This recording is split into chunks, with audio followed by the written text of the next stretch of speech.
Yeah, yeah. BTP in the building. What up, Josh? What up, Grim? Peace, Yeah, peace to the Ali. gods. Peace to the gods. Yeah, we here, man.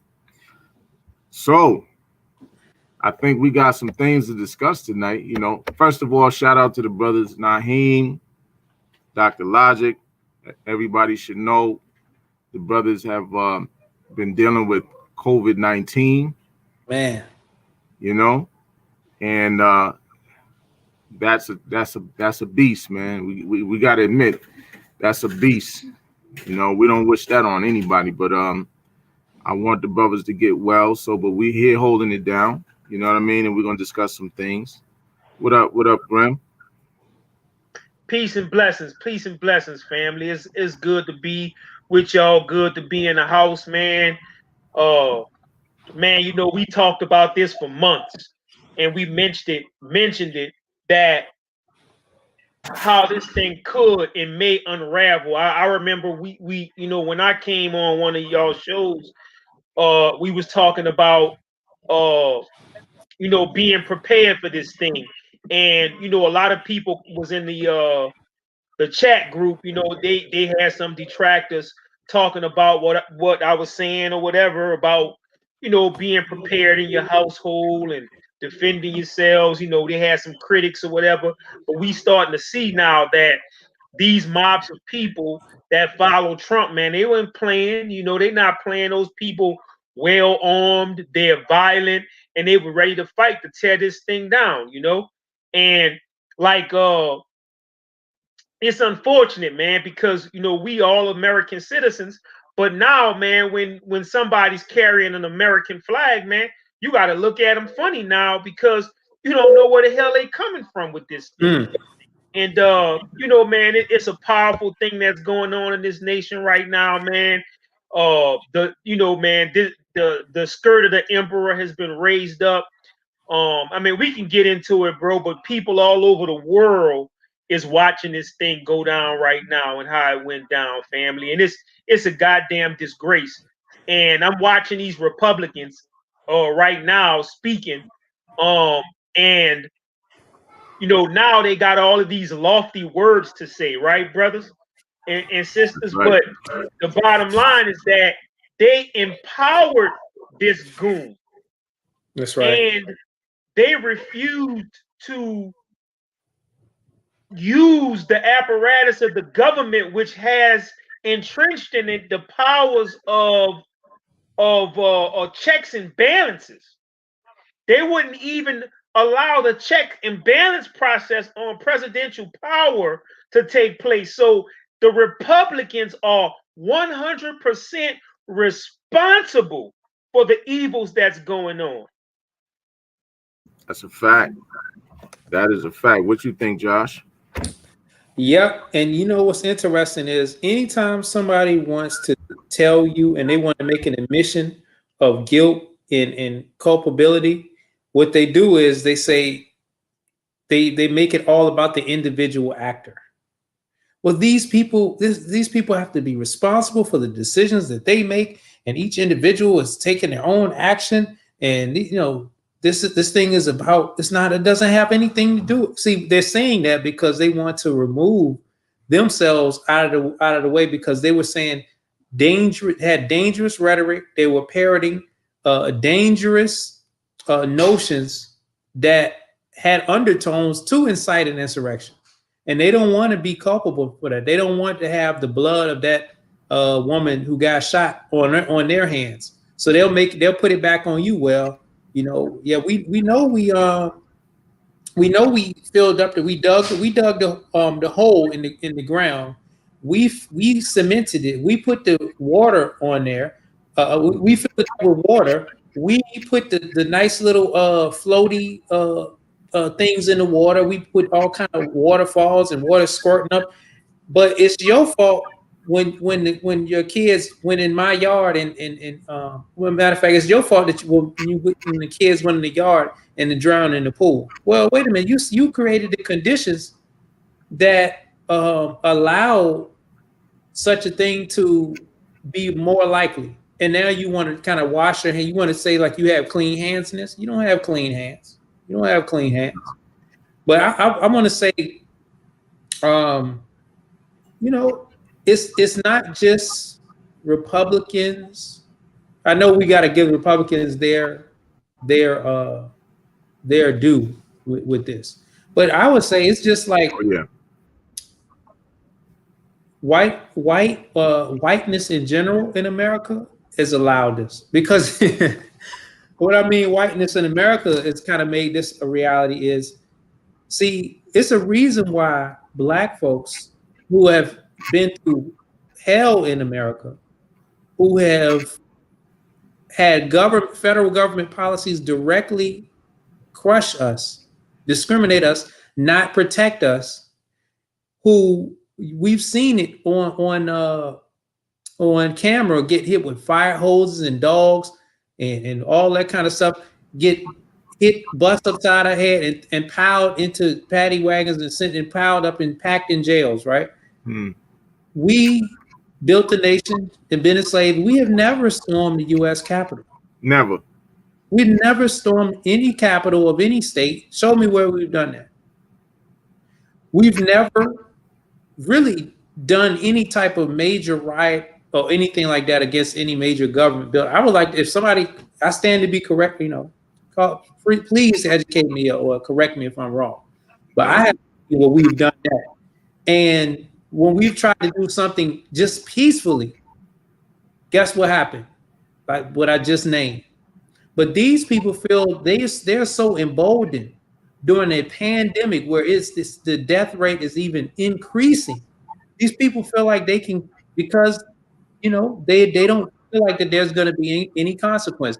They know that their whiteness is going to allow, they don't have a context of America where they get mowed down, where they get massacred, you know. Right. Feel like they can just go up in the United States Capitol building while they are certifying an election of the president of the United States, and not only disrupt it, but vandalize it. I'm talking about terror, you know, cause terror. Yeah. They were brawling with the police up in there. They were swinging and spitting and throwing all kind of stuff. They put the Confederate flag. That's right. On top of the building. They came into the Capitol with the, and they don't feel like there's going to be no kind of retribution. So what you saying, Ali? I've seen pictures of white guy in the Capitol building with a flag, Confederate flag, you know? Yeah, I got, as a matter of fact, I shared it on my wall on Facebook. Right. And Cory Booker just spoke on that too, man. Probably about a half hour ago. He seen it. It's a fact. We about to pull it up, you know. I think about this here. And these are, you know, these are the people that they want to call patriots, man. There was nothing, like, we already know the story. There's nothing patriotic about Confederates. There's nothing patriotic about Nazis, right? Because you have all of that spirit is there, the Nazi spirit, the Confederate spirit. All of that is in this white supremacist super spreader that's the way I would classify it, a white supremacist super spreader down there in DC. That's all that was. Peace, fam, peace. So you know, that's what we're looking at. That's what we're looking at. And so you know, people like the brother Grimm said a few minutes ago, during the election of in November, we did a coverage where we talked about our folks being prepared. You got to be prepared because we don't know where this thing is going. And we have to always remember that this is the country that enslaved our ancestors. This is the country that fought the Civil War over that enslavement. So, and following that, another 100 years of Jim Crowism. So nothing that's going on should surprise us. We should not feel like that this place is above any of these things. Understand too that man, there's another image that I saw. So many images coming out of Washington. It was another image that I saw of a noose. I don't know if if y'all got a chance to see that. There was an image of a noose on a platform right there outside the Capitol building.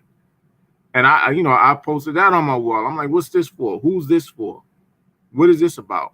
Right? So this is Trumpism, nooses. You understand? This is what these people are bringing to Washington, nooses. This is how you're going to make America great again. So this is what we're talking about. And being prepared, whether that means arming up, getting whatever weaponry you can. You know what I'm saying? There's absolutely nothing wrong with that. That's something that our people have done to the best of their ability, as long as they were able to do it. You know what I mean? As long as they was able to do it, they did it and had battles with them, whether that be, slave uprisings or whatever the case is, man. They've always tried to defend themselves to the best of their ability. And I think that's something that we need to take seriously, looking at the climate of the country right now. Brother Graham, you got something to say in that regard? Yeah, man. I want to say this too, real quick. Well, I'm gonna say this. Everybody, man, share the video out. Put that we on, share it out to your friends and your family that we building on this important topic. But brother, I'm gonna say this, man, and I'm gonna go out on a limb and say, man, this junk ain't just happened, man. This thing was planned. Yes. And I want to echo what's starting to go on around social media right now. When the Black Lives Matter protesters and the people that they call quote unquote Antifa was in Washington, D.C., right? Protesting. They had law enforcement officers lined up on every stair going into the Capitol with a powerful show of force. They had police all through the street, National Guard all through the street. Where was all the protection at? And is it possible for you all to show the video? I was looking for it, but I can't find it right now. Is it possible for you all to show the video when they stormed the Capitol? There was a single Capitol police officer protecting the door of the rotunda, and they actually ran a black man. I saw that. They actually ran that brother up the stairs. Yep. And the only thing he had was his baton. So I mean, man, for basically to drive this thing home, man, we need to do a share, man, just to show the video of how brazen these people are and how evil and how wicked and how hypocritical these people are. Because while these police officers were killing black men in the street, right, it was nothing but praise for Blue Lives Matter. That's right. They even modified the American flag to add a blue stripe for policemen. But when it was time to respect federal police officers protecting the Capitol, they beat, injured some of them, and ran some of them off their post. And I see somebody showing this Confederate devil inside the temple, inside the temple of democracy, flying the Confederate flag. But brothers, another thing, we need to get that video of them running that brother up the stairs. I think we put it in one of the inboxes. Yeah. But this is insane. And yes, look at this, man.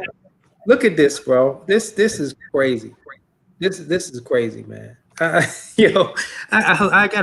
gotta pull this image up full screen because I want you to see. We gotta break this down. Hold up, man. How do I make this full screen? Yeah. Oh man, how do I make this thing? It's buggy browser. Anyway, so Let me just, matter of fact, I can just zoom in here. This thing is crazy, man. Not this. Yeah. Anyway, Yeah, it's not happening Yeah. right now. Facebook Zoom is weird, man. I don't know. It's a weird thing, but we can see it. We can see it. You know. Yeah, but who was that president back there? I can't tell. Yeah, I can't tell, brother, man. But the bottom line, man, the point is that's who they are. And me and Ali Bey, all of us, we talk about all of this stuff. All of this stuff is an extension of the failure of Reconstruction and to actually fully extinguish the rebellion. The rebellion just took itself in another form. There's a book.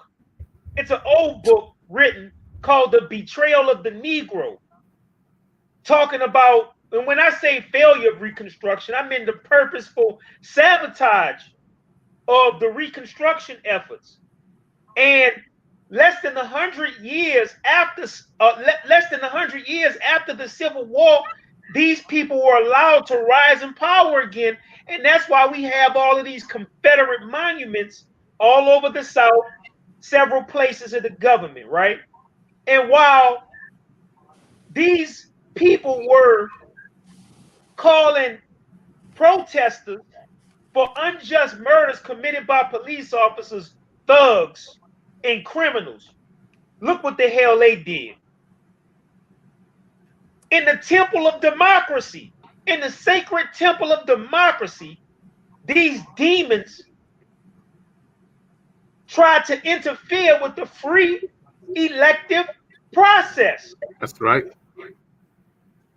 So, and I've been saying that these people, in order to keep us, the descendants of the freedmen, a bottom caste in this country, these people would rather live under a dictator and disregard and possibly even destroy the Constitution of the United States just to keep us a bottom caste. And make no mistake about it, and you know this, Ali, because we talked about it. This whole thing was about the black people of Georgia in heavily populated black counties raising up and voting the two Republican congressmen or congresspersons out of office. That's a fact. They've done this time and time again. And remember that during the Reconstruction, the governments of a lot of the southern states were, for the most part, handed over to our people. Right. That's all you have to do is look up the reconstructed governments of the South. And a lot of these governments were basically taken over when the protections of the federal government were taken away.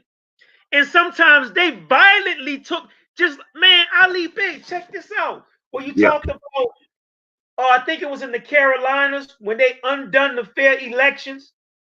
Yes. They doing the same stuff. North Carolina, Wilmington, the so-called Wilmington insurrection of 1898, I believe it was also a racial attack on the black people there that they ran out of that town. It's never to return to their homes or their property that they left. The printing press that the black man owned in that city, they burned that thing to the ground. He was using that printing press to battle white propaganda that was being used to prop up the idea of this hypersexualized black demon that wanted to rape white women and was unfit to run government and all of that kind of stuff. And so this black man who was in that town that had that printing press was using it to battle that racist propaganda. But my bad, bro. No, it's all good, brother. And this, man, America has been exposed to the world for what it is and what's going on. So you got a cult, right, of 74 million people who following Donald Trump and would rather live under the dictator. And they call, man, it's how evil and wicked these people are. They call a dictator or a despot, they call that freedom. And then they fly our sacred colors and call that freedom when actually what they really want, right, is a goddamn dictatorship. Right. A racial hierarchy. That's all this is about. All of the challenges that they wanted for the presidential elections, all of those were in predominantly black districts. That's right. That's right. And I say, you know, we were talking earlier about it, and I mentioned Stacey Abrams. I said, you know, looking at this whole thing, I said Stacey Abrams better be careful. She needs to be very careful in terms of her own safety, her family's safety, and everything. You know, we need to think about stuff like that because she's getting a lot of credit for the way things turned out in Georgia. And you know, I don't put anything past these Europeans, man. I don't put anything past them in terms of them going on the attack because that's their history. Their history is to attack black people, right? So we know that that's a real thing. So I think that sister, you know what I mean? Some of the other sisters, like Ayanna Pressley, these people, you know, even AOC, particularly AOC, she needs to be careful as well because, you know, you already know how those people feel about her. You already know how those people feel about her, man. I think at one point during the, I don't know if it was during the campaign leading up to the general election, they were talking about, I think there was some bridge here in New York that AOC takes to go home, wherever the case is. And there was a bunch of white supremacists waiting at the bridge, like, yo, you know, I think they tweeted to her, where you at, AOC? You know, and I think she took a different bridge going, you know, upstate towards where she lives or whatever. And but it just goes to show you that along with the Trump trains that we saw during the campaigns where they tried to run Joe Biden's campaign bus off the road down there in Texas, you know, you're dealing with a bunch of crackpots, man. These people are nuts. They're nuts, and they're not patriots. They're actually terrorists. You know, I don't want people to get caught up in calling them protesters or anything of that nature. They're not protesters. These are terrorists. Terrorists. And that's right. Insurgent anarchists. Guilty of insurrection, sedition, treason, anything else. And I personally think, y'all let me know what y'all think in the chat. I think they need to bring back public lynchings, public hangings for people that are guilty of sedition and treason. Y'all let me know what y'all think about that.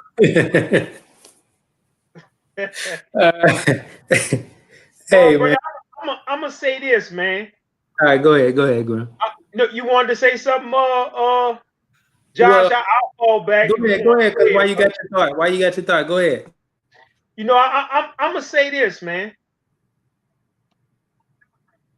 The whole thing about violence, right,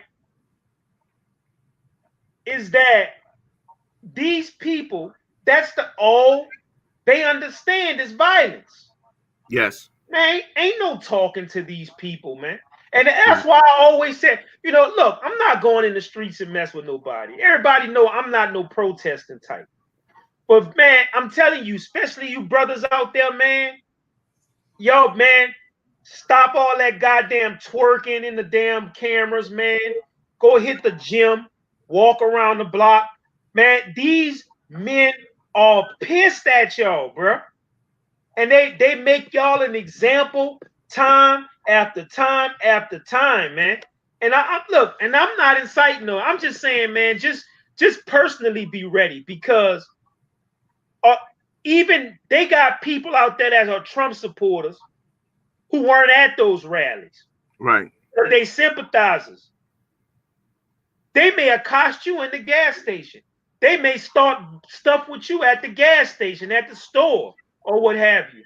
Man, look, don't be a victim. Don't mess with nobody, but don't be a victim. Now, the whole thing, I think that Trump and all of those people who stormed the house, all of those people, man, should be charged for sedition, man.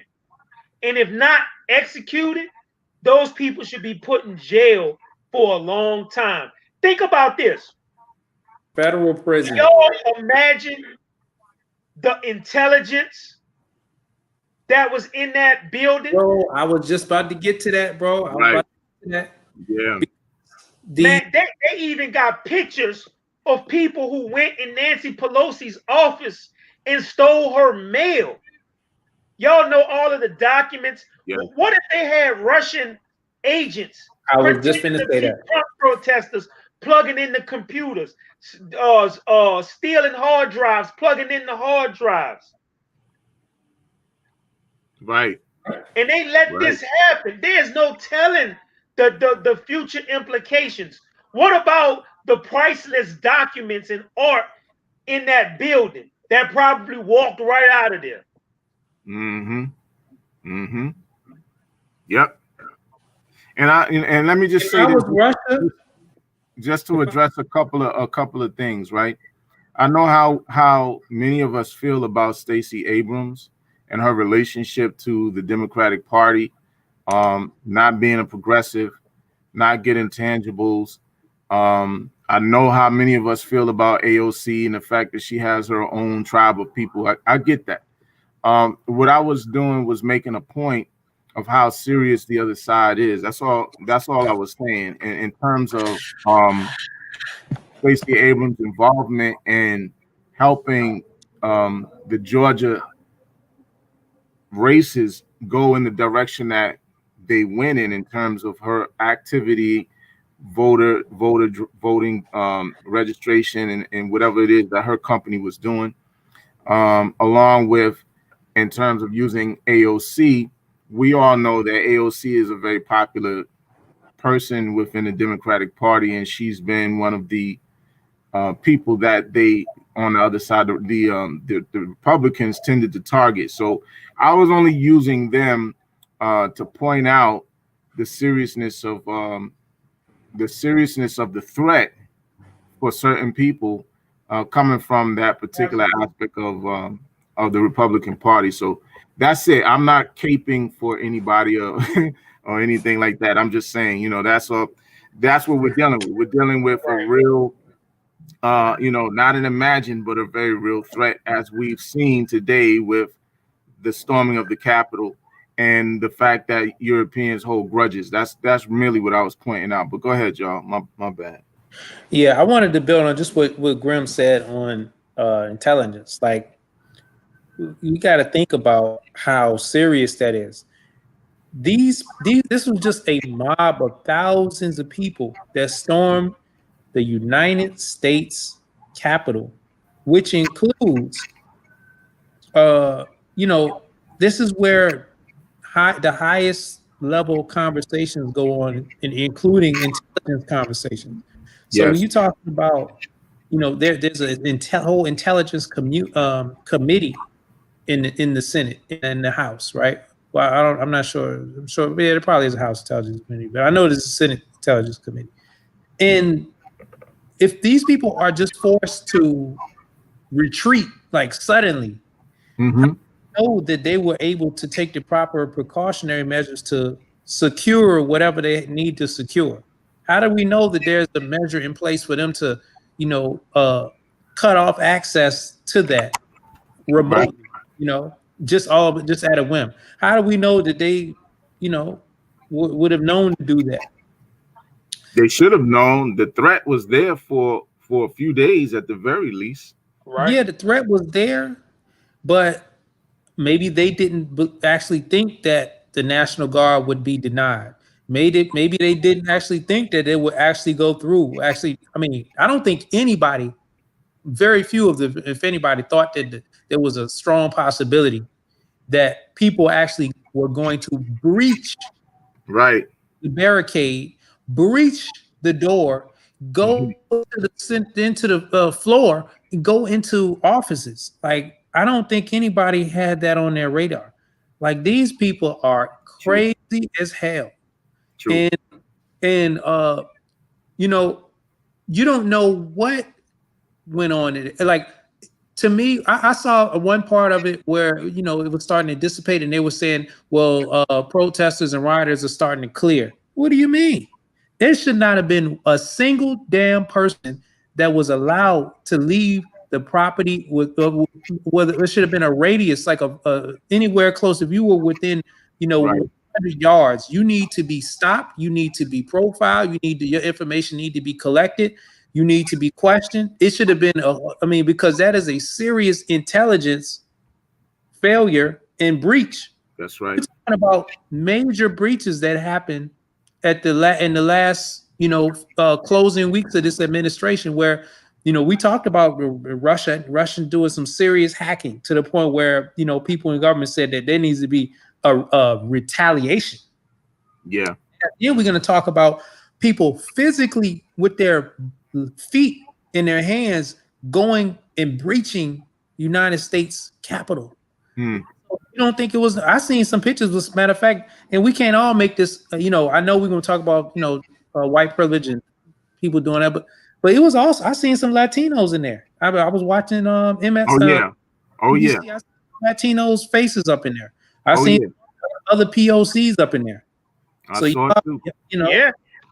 So we don't know who in the world was up in there in that mob, and every single person should have had they should have been stopped. They should have had they let's keep it real. If it would have been black folks, it would not have been a single person. It would have been a slaughter.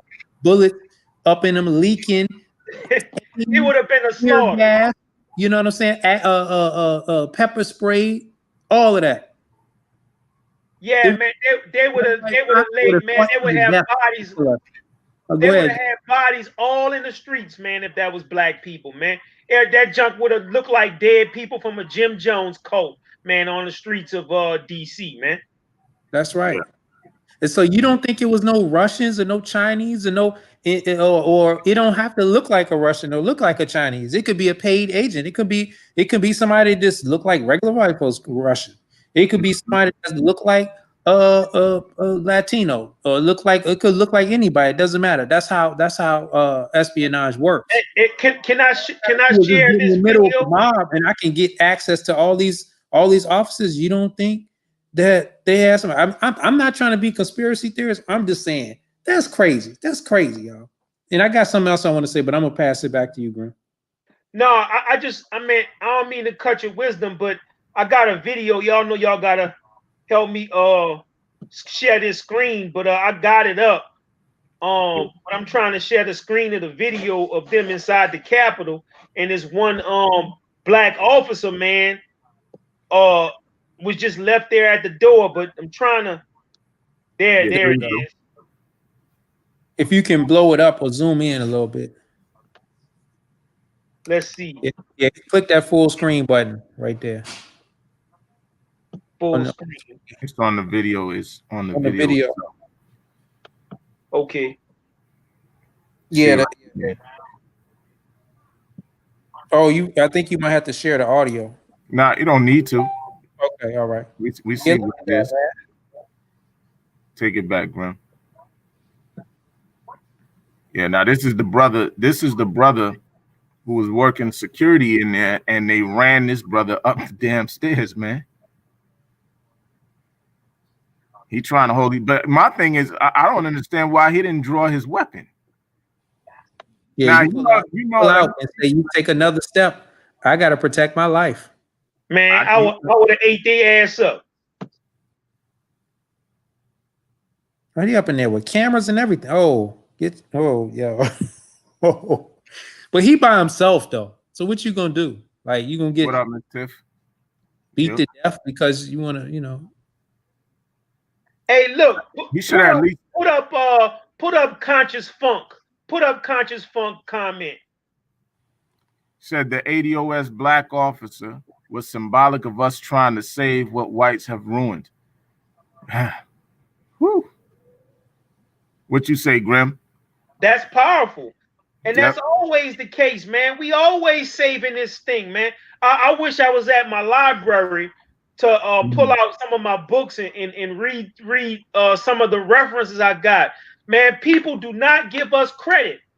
And I posted today, I just like, man, black people, man, has saved this country. We are the moral voice of this country. That's a we fact. Brought the ADOSP, the descendants of freemen. Yep.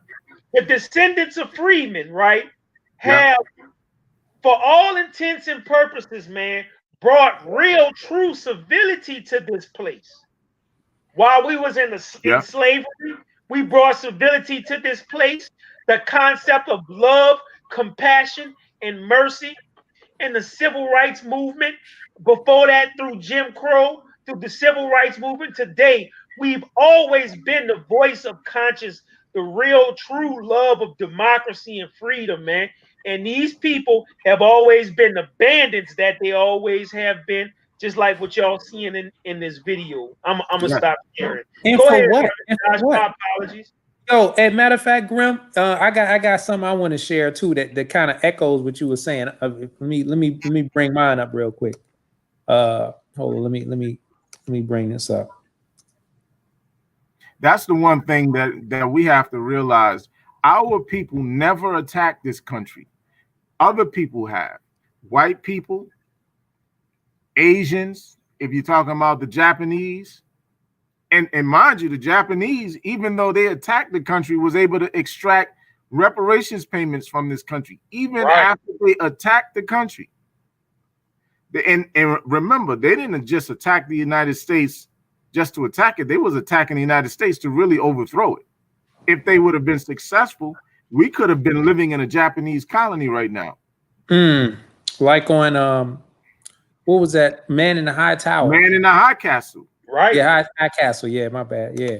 If think about this, if the people that attacked the United States were successful, we would have been living right now either in the Confederate States of America, a Japanese colony, or a German colony. It would have been one of those things. It could have been one of those things if they were successful, if black people did not come to the rescue of this country. Yeah, I got a video that's hey, look, man. BTP was reporting live from the street earlier. I got powerful, Josh. This was crazy. Yeah, I got a video I'm gonna show y'all. I had to make a run to the airport. Yeah. And it was a brother just standing out there, and he was in his feels about what was going on. He was in his feels about, his country, that I'm just guessing he may have been a vet, or he was feeling some sort of patriotism in understanding that, and I just want, before I even ramble on, I'm gonna just play, and then I want to say what I think he was saying. Well, hold on.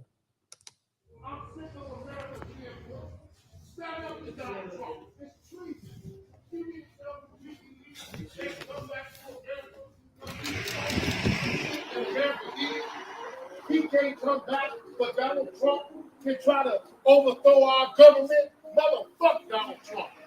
Fuck Donald Trump and anybody that supports him. If you support Donald Trump, you are part of treason and you deserve to die. You deserve to die. Word. I will defend America by any means necessary. I will defend my country. I will fight for my country, and I will not let Donald Trump or any of his cronies overthrow our American country. Fuck Donald Trump. Yo, didn't you have another one, Josh? Oh, nah. See, I wish I would have had that other one, man. The other one was live. That was live. I didn't go live with it. Shit, man. Yo, the second video when you had him on live, that's the shit everybody needed to hear, because that motherfucker was talking that talk. You heard? I was like, man, talk that shit. You should have went live when he was talking the second time, bro. God, man, it was so quick, man. I had to catch him, and then I had to kind of read him because I didn't know if he was where he was at with it. I didn't know if he was a loose loose screw or whatever. But I seen he was actually on the phone. So I don't know, man. He was out there for a while. I was watching him for a while. And then I just said, you know what, let me pull out my phone. But now I don't really feel the same way as he feels as far as, defending against in the same way. But I understand what he's saying. Is like, look, man, we done went through everything up in this country. We done went through the worst hell you can imagine. We done went through, and we still over here, and we still Americans, and we still haven't been made whole. We damn sure not gonna let you destroy the country before we even get to access it. Right. We damn sure not gonna let you destroy this thing, and you didn't got everything. You didn't got everything. White folks worth over $100 trillion more than black folks. Over $100 trillion more than black folks, and you trying to tear the country up for what? You didn't got everything. You lost. So what? You lost the election and got Donald Trump elected. You got Joe Biden elected. But see, who did mass incarceration? Like, here's the thing. This wasn't just about the election. This is about white supremacy taking a blow. Right. White men in particular taking a blow because black people bested them using the democratic process. That hasn't been done before.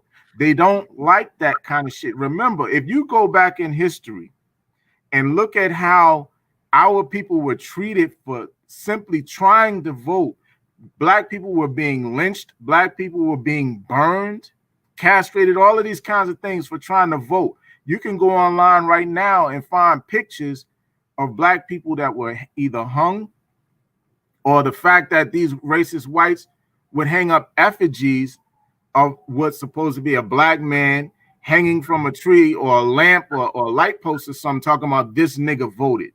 This nigga voted. And so like this is the penalty for a nigga voting. You're gonna wind up hanging. So you gotta understand that's a ego thing too that's going on, right? They looking at this whole thing. That's why I said Stacey Abrams, because she's representative of black people, and she's representative of black intellect outwitting them. They don't like that shit, man. That's a fucking, you understand what I'm saying? That's not no cool shit for them. You outwitted us, motherfuck you, man. We gonna hang you niggas. So think about this. Right there in front of the Capitol, what did they bring? A fucking noose, right? Right. Because in their minds, you're attacking their whiteness, you're attacking their superiority. They don't like that, man. That's what this thing represents. That's why they're going so hard. This has always been a battle between so-called white people and so-called black people. From the time of the Crusades up until now, it's the same goddamn fight. It's just a continuation. Man, look, they touch Stacey, man. All bets off for me, man. Yeah, and why is that, Graham? Break that down. Man, the bottom line, man, is I know people listening to this program might not agree with her politics, man. But the bottom line, man, is that at this point, man, Stacey represents the spirit of what our people had always been doing as far as civic engagement. What's the sister name? Fannie Lou Hamer, who basically infiltrated the Democratic Party to basically flip the whole spirit of the Democratic Party that we have today. To me, Stacey represents that same idea, concept, and spirit, man. And we can't really sit around, man, and let, man, to me, man, Stacey looks like my aunt, my sister, my mama, my cousin. Man, I'm not gonna just let them sit there, man, and hurt that sister or slaughter that sister, man. For me, all bets is off after that, man. That's just me personally. I'm not speaking for BTP or anybody else, man, because these people, like y'all were saying earlier, They want to destroy this country, man, before we even extract half the wealth that half of them already got. Say, man, Donald Trump made this announcement about January 6th. Man, all them people was already able to afford flights, man.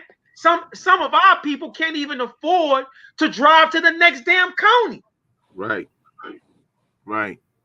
You know? Yes, indeed. And I think too, what this speaks to is the fact that we're at a place where we have to figure out how to unify and what things are more important and how to prioritize, right?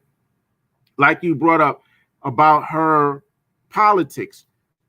I don't that, Abrams being a mammy, if you want to say that she's a mammy, that's your opinion, right? Her not securing reparations, nobody's done it so far, not even no Black Power person, no progressive, no reparationist, no one has secured for us the things that we truly need to be Americans in this country. Nobody has, with the best of intention, whether that's Elijah Muhammad, whether that was Marcus Garvey, whether it was Noble Drew Ali, Dr. King, nobody, no organization has been able to secure for us what we actually need in order to be fully American in this country. So Stacey is no different than anybody else with the best of intentions, right? We could call her mammy, right? That's fine. You could call her mammy, but at the end of the day, she's no better or no worse than anybody else when it comes down to it. Nobody's done nothing, right?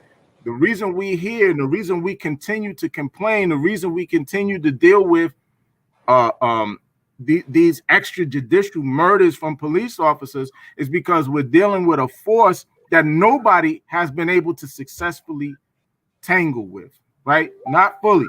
So what we have to realize is we have to begin to try to prioritize how to prioritize what's important to us. And one of the things that we have to learn is that self-preservation and the preservation and the protection of our tribe, which Stacey Abrams is a member of our tribe, mammy or not, she's a member of our tribe trying to do what she thinks might be the best for the people of her state to try to get and her career though. And her career, right? But at the end of the day, she's still a member of our tribe, and none of us are perfect.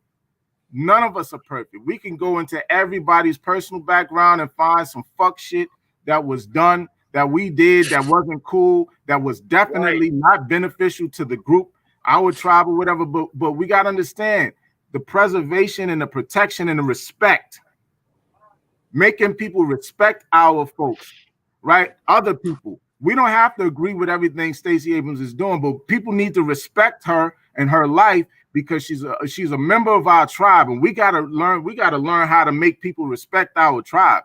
That's one of the biggest things that we got to do first and foremost. Right. If you can't get respect from other people and from each other, none of this shit's gonna work. Nothing's ever gonna work. And let me say, I'm gonna say this. I don't believe the sister is a mammy. Do I agree with everything? No, maybe not. But all of this stuff is happening because partly because she mobilized the voters. And that's what the people are angry about. That those people in Georgia turned that state blue, whether we disagree with it or not. Those people got up, took an active role in their voting. And that's what this whole thing is about, man. And let me say something, man. That's our goddamn problem. And I'm going to segue off of a point that that Josh had made earlier this afternoon, right? You know, man, we so goddamn crabby, man, about every fucking thing, right? Because you have these, let me say this, man. Look at all of the infighting going on right now among people that is talking about reparations. That's right. Right now, as we speak, all of this stuff, these European Americans, or whatever you want to call them, stormed the Capitol. tried to undo free and fair elections by violence, right? These people are unified at our throat. And that's all we could do is talk about how much of a mammy somebody is, how much of an Uncle Tom somebody is, whether somebody used the word reparationist as opposed to something else, whether somebody used the term DOAOS or FBA or ADOS, and then make wicked and evil convincing arguments about that stuff to the populace and put confusion and division in their hearts, right? Come on now, bro. Put division and confusion amongst us, the people who well, you put an IST on the word reparations, or you put 2 hashtags on ADOS instead of 1. This the shit that we fucking fighting about right now, where all this goddamn shit is going on in our country right now. People killing and dying, and we could barely unify, right? And for our own wicked and evil and egotistical purpose, we are tear the whole reparationist movement down because of some goddamn YouTube channel who getting more likes, who getting more hits on their page, who getting more donations to their account. We just tear the whole goddamn movement down behind whether somebody getting more views than the others. And yeah, I'm gonna say it. The BTP brothers has even tried to bend. People sat around and tried to undo what you brothers built. Why the whole time y'all defended this, the kind of, like Ali Bey say, excuse my language, this the kind of fuck shit that we going on when these people are mobilized. One wicked demon in the White House made a call and hundreds of thousands of people showed up. And we got narcissists in roles of leadership in all these damn movements. It don't matter what it is. All these movements, man, we gotta purge and say we'll never, listen to what I'm saying, we'll never be able to move forward unless we eliminate this egotistical foolishness amongst ourselves over who gonna be the star, who gonna be the leader, who gonna be in control, who gonna shine, who not gonna shine. That's real, bro. It's a fact. How the hell we gonna advance an argument forward when the foremost people who are spoken on this thing right now out there assassinating brothers and sisters' character? God damn it, stop it. Yeah, I feel you, man. I was thinking, of course we talked about that earlier. Like, it's real. It's just bad timing when you see like white supremacy unify or display unity in large numbers and large quantities, and a relatively small sector of a Black empowerment, Native Black American empowerment, can't even we don't even have a space for us to unify. We so polarized, and it's a consistent effort to maintain the polarization against each other. And then you see, damn, like these people actually came together and stormed the United States Capitol, and we can't even come on and get in one accord or understand when to, like, how to understand that the disagreements or issues that we have amongst each other, at some point we have to understand, like, that shouldn't be above ground. Like when you think about I don't know why this popped in my brain, the Teenage Mutant Ninja Turtles, right? When they're fighting against each other or they got some issues, they keep that in them sewers. But then when they come about the sewers, they fighting against Master Shredder, they fighting against Bebop and Rocksteady, they fighting against I don't know, man. Y'all gotta remind me, like 1980s and 1990s stuff. But when their beefs, they keep that underground. So yeah, it might get intense underneath in them sewers. But when we come out of the sewer, we fighting against the main enemy. We got it. Shredder is a beast. Krang is a beast. You know, but we don't we seem to not understand that, and it's kind of a wake up call when you see the unity in like serious white supremacy getting in the street. You know, it's something that has to be rectified, man, because it seems like we ain't gonna never get reparations or be able to be even taken seriously. Don't matter what congressman we know or we can talk to. It doesn't matter what organizations or people we can get on their side. If they always looking at you and we have to always show some division on public display, and terrible public falling out, like that stuff is just, you don't get no respect. You don't gonna get. I don't see how you winning. And yeah, I know you got to clean house, you got to clean up people, but it got to me. You just weigh the cost of that, and I don't know if the cost of doing that all the time is gonna outweigh the benefit. Because you think, well, in the long term, it may work, but we don't ever get long term, because every time we turn around, it's another split, it's another beef, it's more like, damn. And let me say this too. Take action like they taking action. Let me just say this, right? Because I don't want the whole thing to be because what happened today is very important, right? Very important for American history, very important as it relates to democracy in this country. And I don't want this whole thing to be centered on Stacey Abrams and what this one woman did or did not do for an entire 40 million group of people that's like 40 something million strong. I or close to it. I don't want to get caught up in that, right? This one woman is not responsible for all of the ills of this country. Let's not do that, right? We don't have to do that, because we know better than that. What she did and her organization did was mobilize people, get people registered and mobilized and ready to participate actively in their own salvation. Understand one thing that someone said that I think was very important, who came to quote unquote redeem our people. Hold on, Patrick, because I know that you hate Stacey Abrams, right? You obviously hate the woman. But listen to what we're saying, because your personal hate for her is yours. You're free to have it.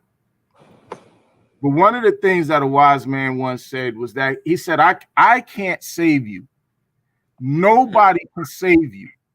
But if I can get you to thinking, you will save yourselves, right?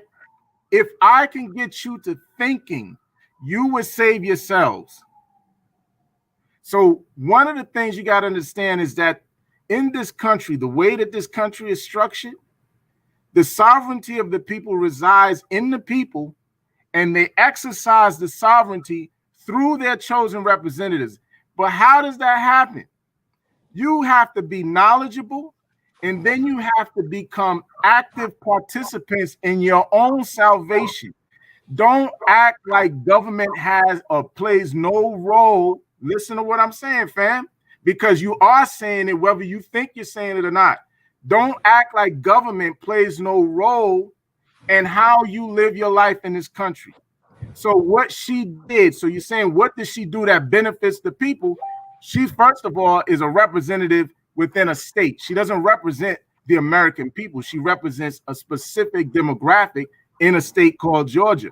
So what she and her people did was mobilize people and organize people to the point where they demonstrated political power, so much so that you got white supremacists all over this country going crazy. Don't act like what she did wasn't nothing, because what she did was more powerful than anything that any of us are doing by sitting here talking about her right now. She's being the power. She's demonstrating that, yes, Black people do have power. And by demonstrating and exercising this power, you have riled up the insurrectionists in this country. Don't act like what she's doing is nothing. Now, let me say what our job is. Hold on. They're showing you. Yes, you do, hater. You hater, man. Admit it. There ain't nothing wrong with it, right? Hate is a free thing. If you want to hate the woman, right, hate the woman. Yep. That's your thing. But I'm just trying to say something to you because I want you to understand so that we could put that hate in a certain box. And let me address this comment. I'm sorry, Ali and Josh. Let me address this comment, right? Purple Glitter said we can't have a reparations connected to Tariq Nasheed. Let me speak to that, man. The whole thing about FBA. So to make a statement like that, you know, we know Tariq Nasheed got his way of doing what he's doing, right? And you can judge that.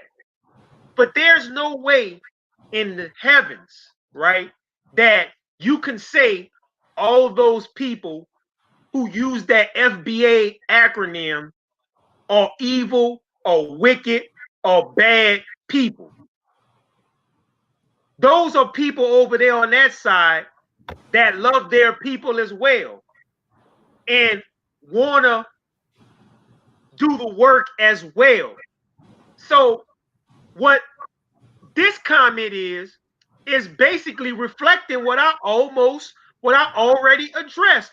We fighting over these little crazy little nuances in form and making nuclear war over small nuances that can be fixed while these people are storming the Capitol, while these people are trying to undo democracy to keep us on the bottom.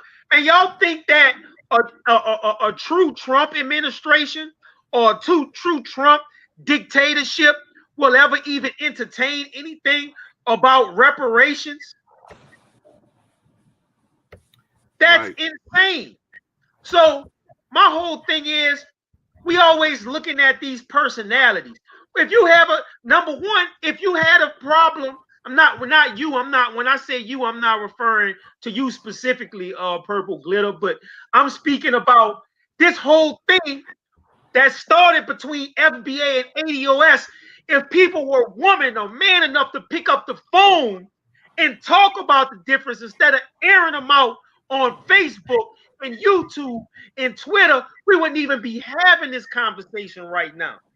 We need to learn how to become mature adults, particularly if we influential and have if we influential or have leadership positions. And this is my opinion. In my opinion, it does not reflect what the BTP brothers believe. And if anybody have a problem with that, meet me, because I'm an in-person type of person. And that's the problem. We'll never be able to get up off our back. Even if the brother Tariq Nasheed is wrong, address the man in private. Don't start a nuclear goddamn war behind that. That's the bottom line. And we need to learn how to heal. We always talk about love.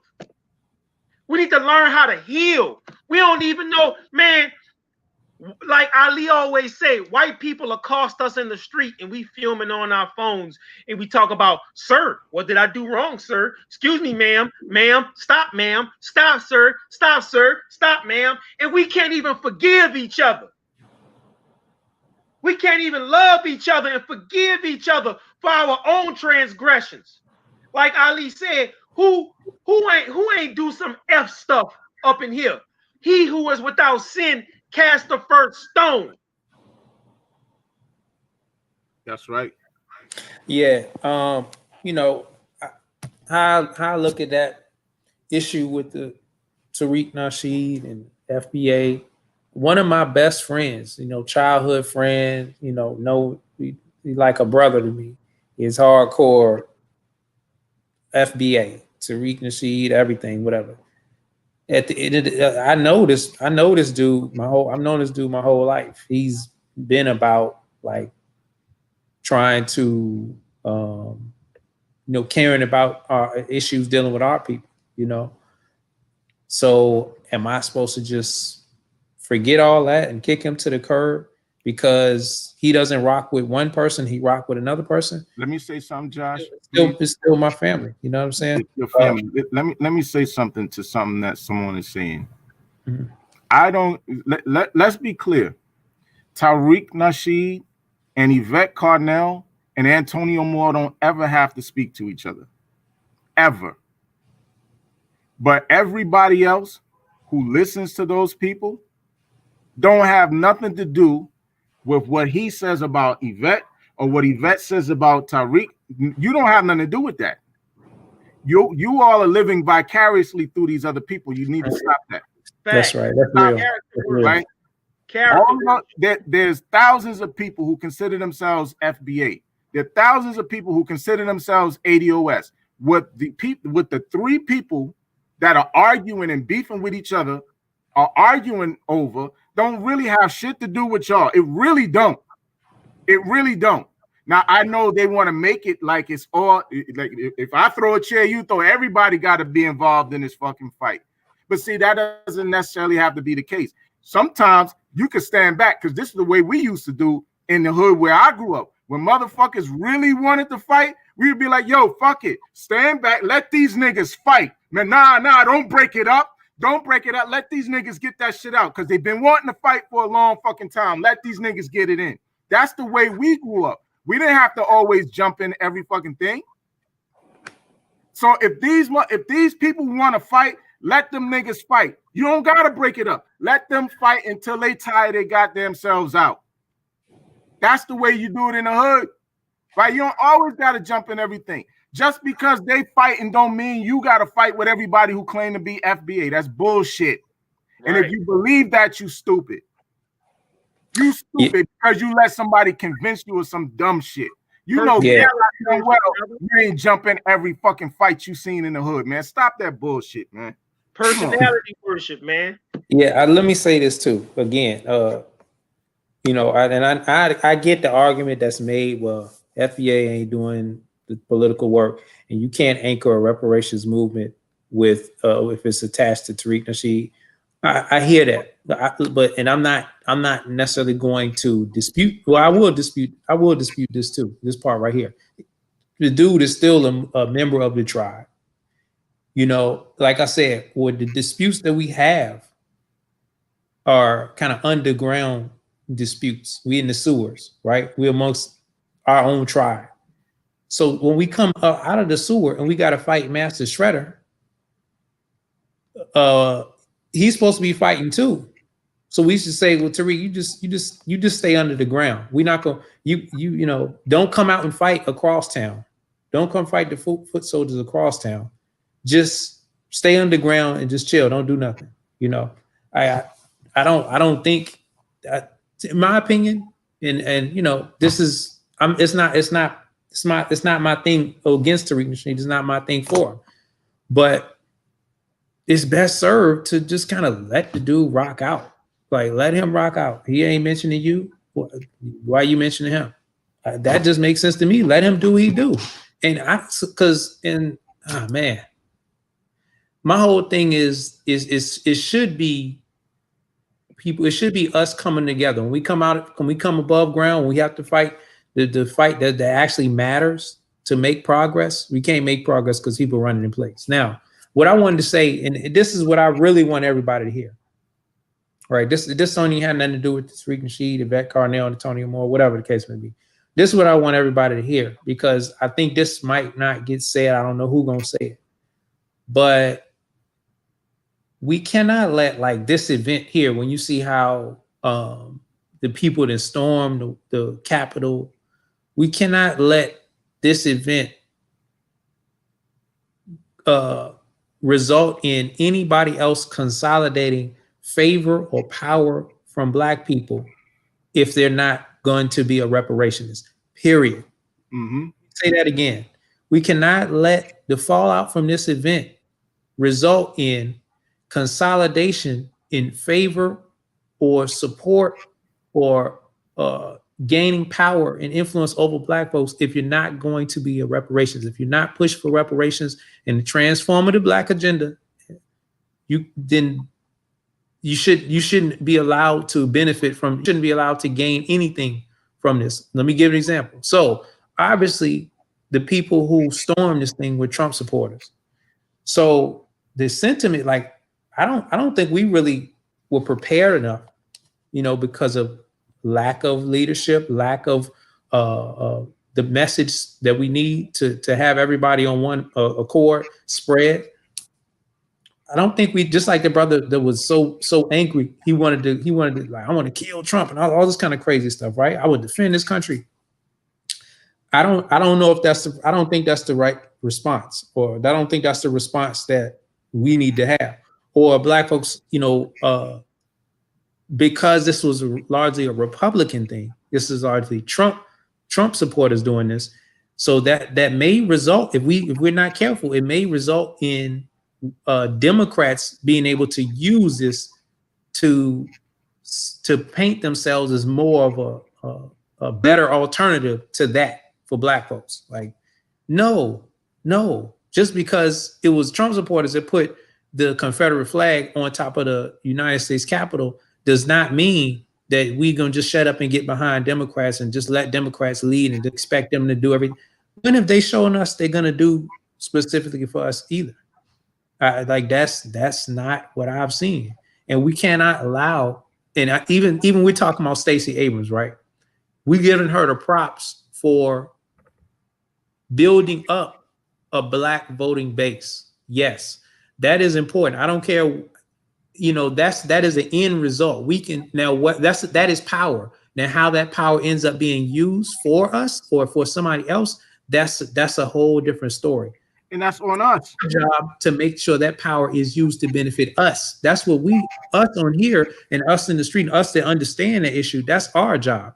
But we shouldn't allow her to consolidate that power to use it for that. That's not going to be for what we need. You know what I'm saying?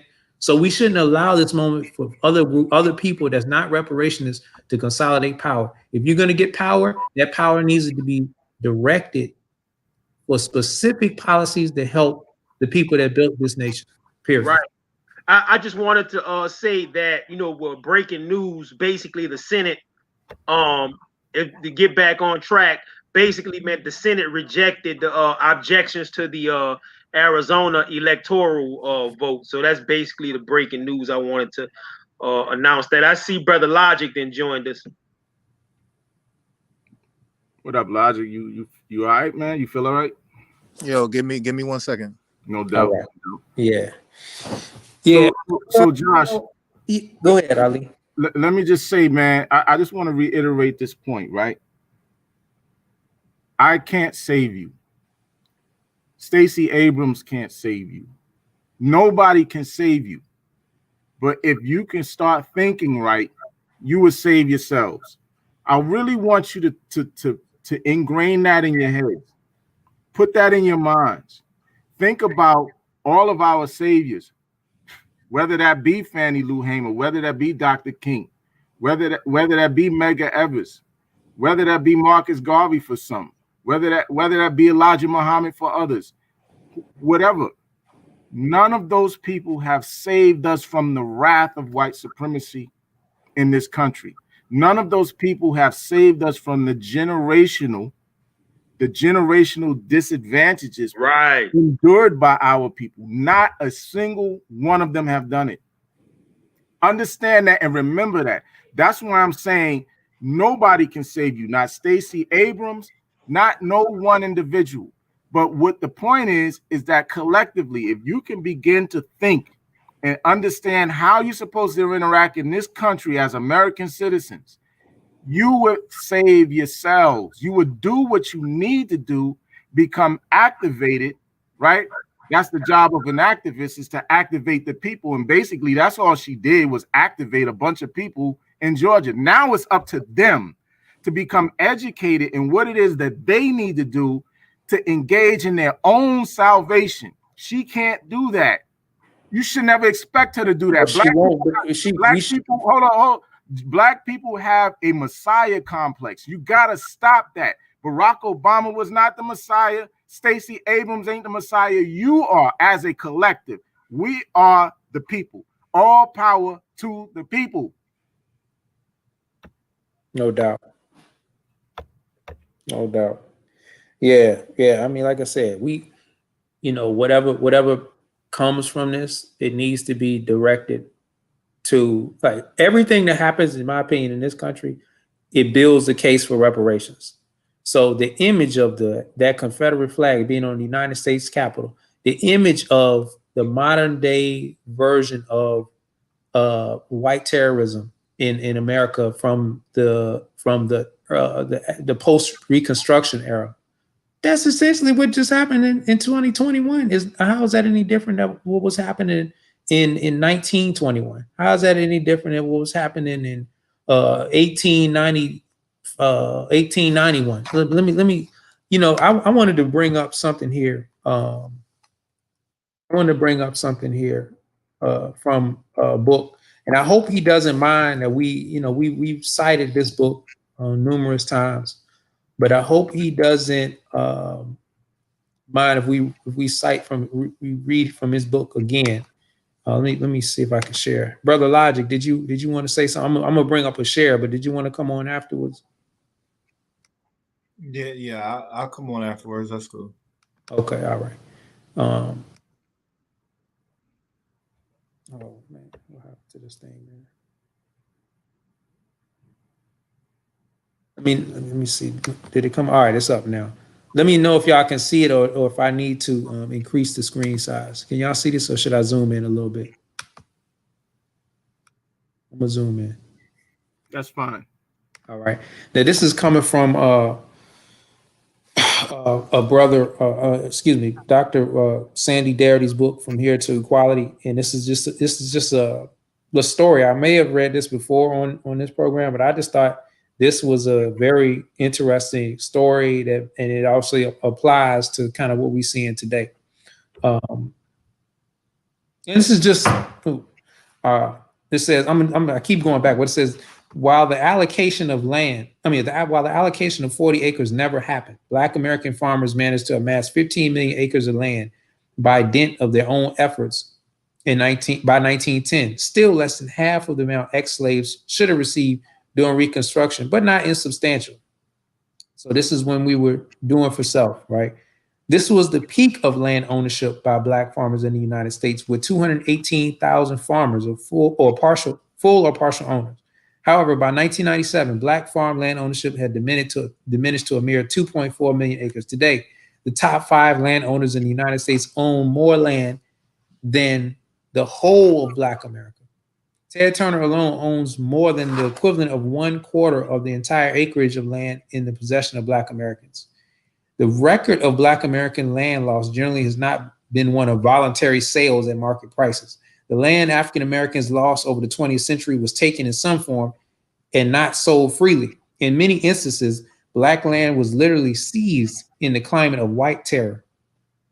A meticulously researched 3-part series released by Associated Press in December 2001 titled Torn from the Land chronicled the violence and injustice African Americans in the South suffered in an effort to become and remain landowners.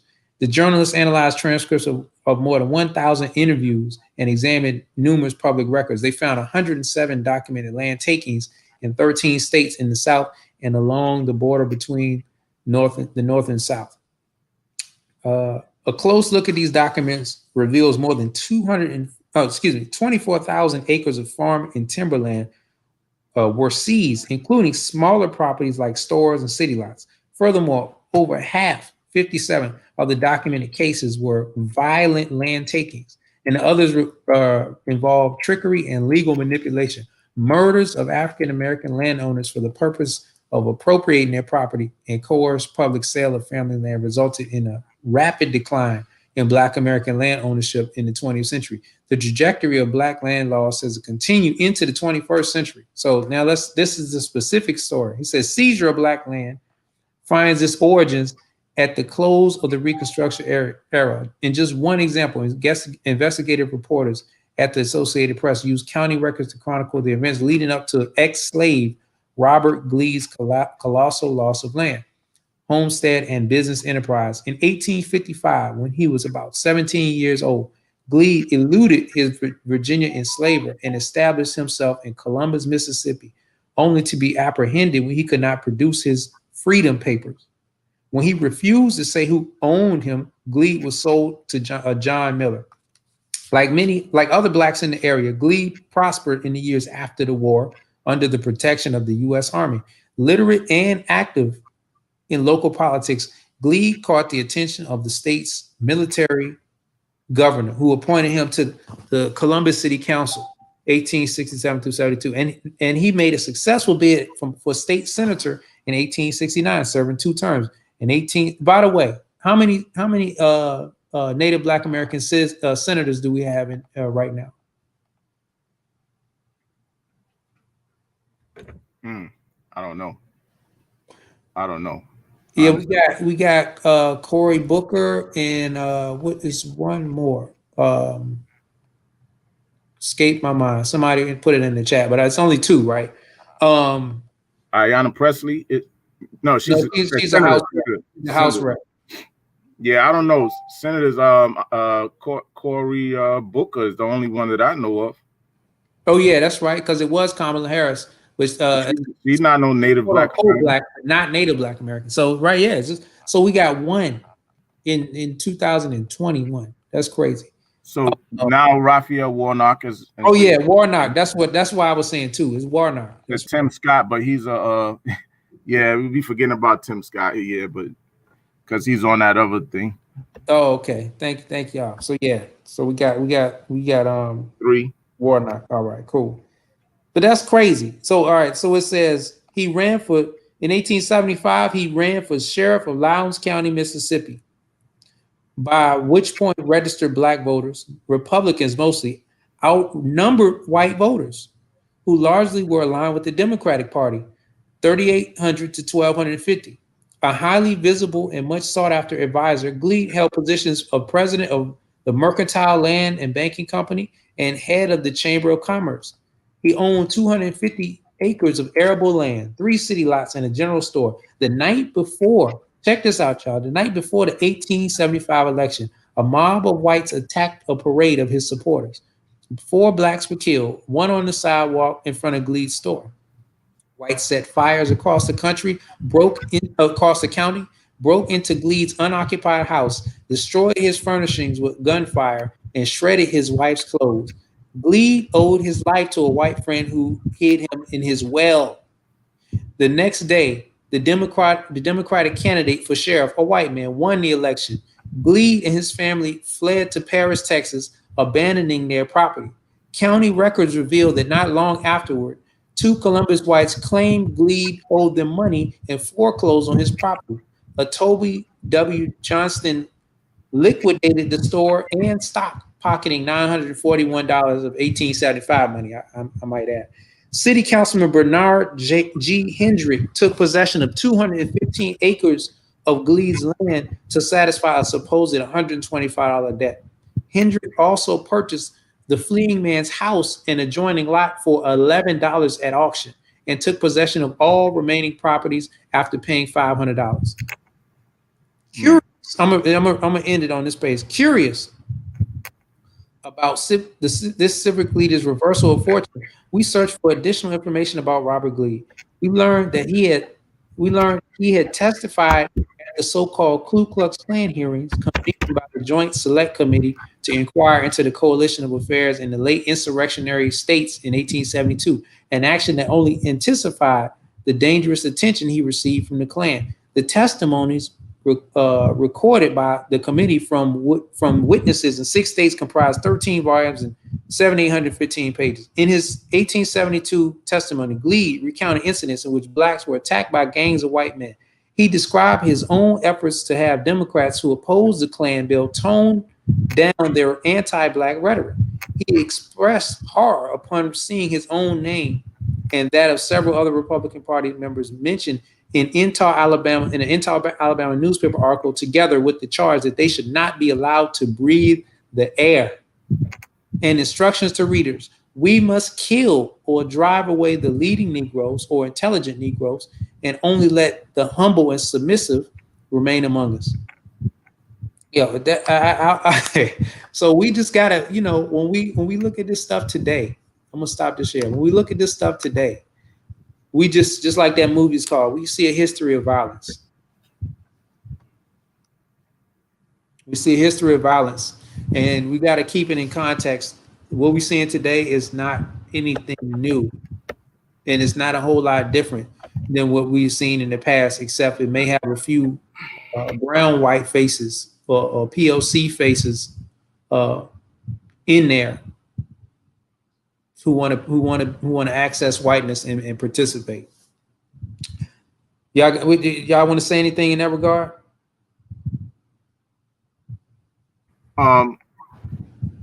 No, basically, so that's a powerful piece. Dr. Darity is well researched, man, with that whole book, very well researched.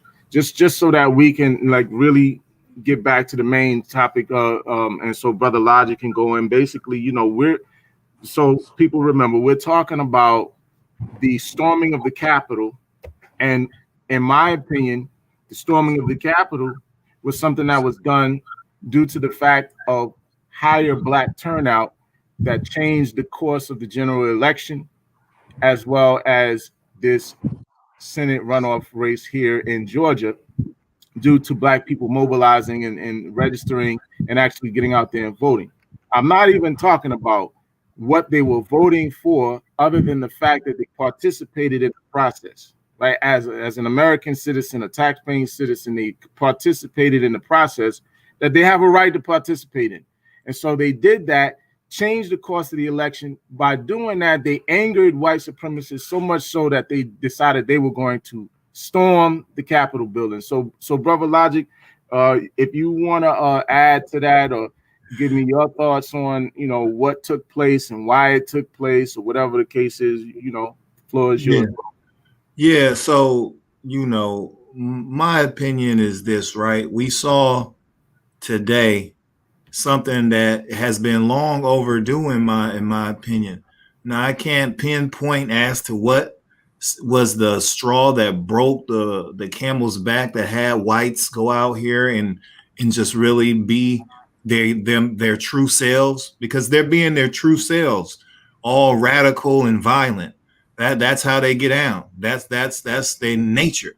Yep. And so but what I do know is that when you look at the analysis of how it was handled and what was allowed to happen, and if you just sit back and look at this thing, you have to understand that there was a whole lot of coordination and inside help that had to have been a fact in order for something like this to even go on. And, you got cops taking selfies with terrorists. And let's understand, that was a terrorist act that you saw live on news or wherever you may have watched it. That was terrorism.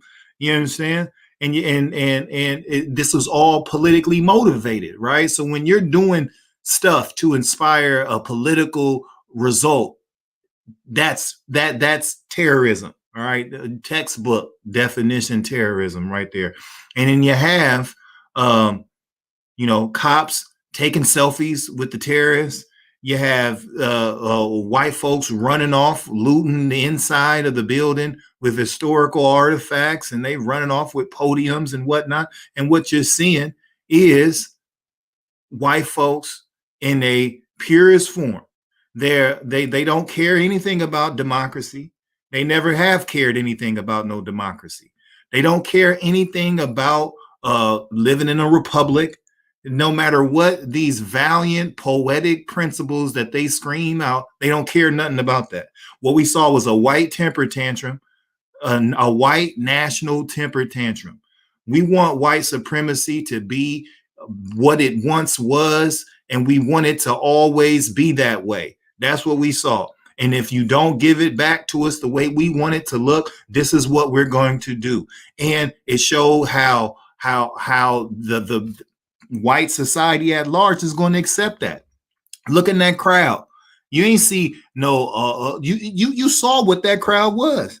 That was white supremacy. You ain't see a bunch of that. That wasn't a speckled crowd. You ain't see a lot of different individuals, a lot of different races in there. A lot of different cultures in that thing. That wasn't America speaking. That wasn't America. No, that was a handful of white nut jobs who really represent a white American society. You understand? And you can tell that they represent American society because the American government accepted it.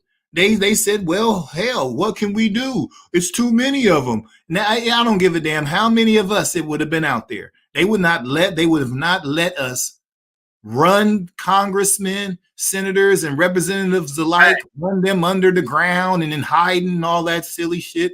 They would not have let us have our way running up and down the hallways of the Capitol building with podiums and whatnot. There would have been, I don't care if it was the Million Man March out there doing that. They would not have allowed us to do that. So their excuse why law enforcement didn't do their job was, well, they felt tactically they were outmanned and it would have been strategically improper to engage and try to arrest. That is absolute foolishness.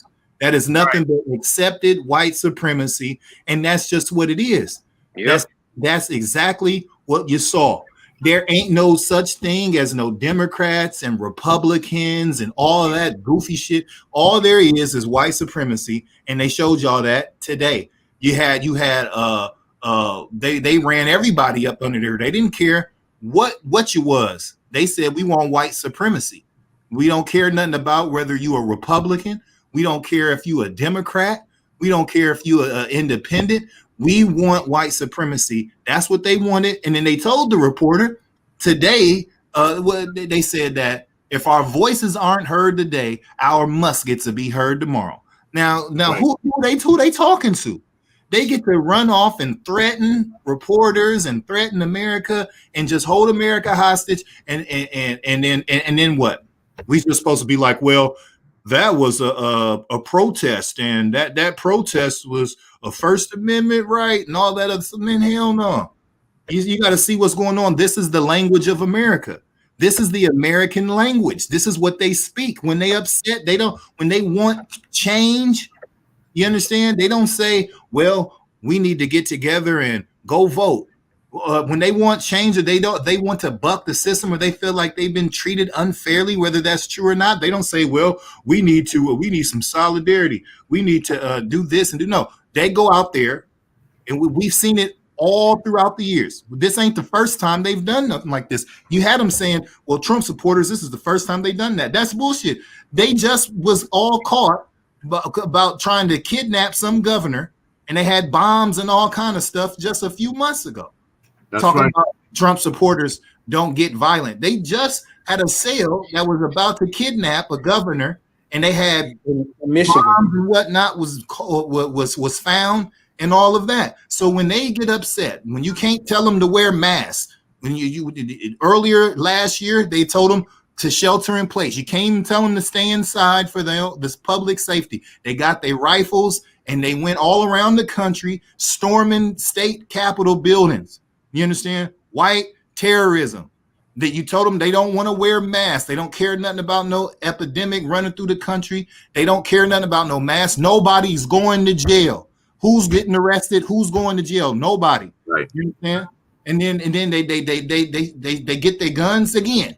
And they say, well, we don't want to wear masks. We'll storm the Capitol buildings and all of that because you told us to wear masks. You understand? So then you say, oh, it's the democratic process. Let's vote. Let the American people's voice be heard. They vote, and the vote turns out, and it's not who they want, and they storm the damn Capitol building of the nation.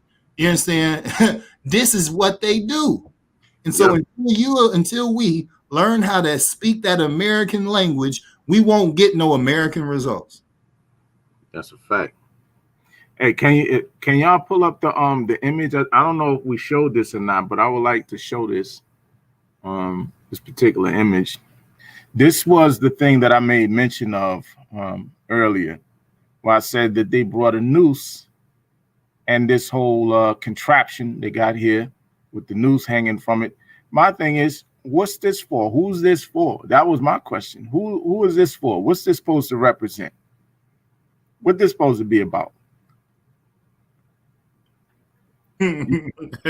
How do you know what the history of that is? How do you get something like that?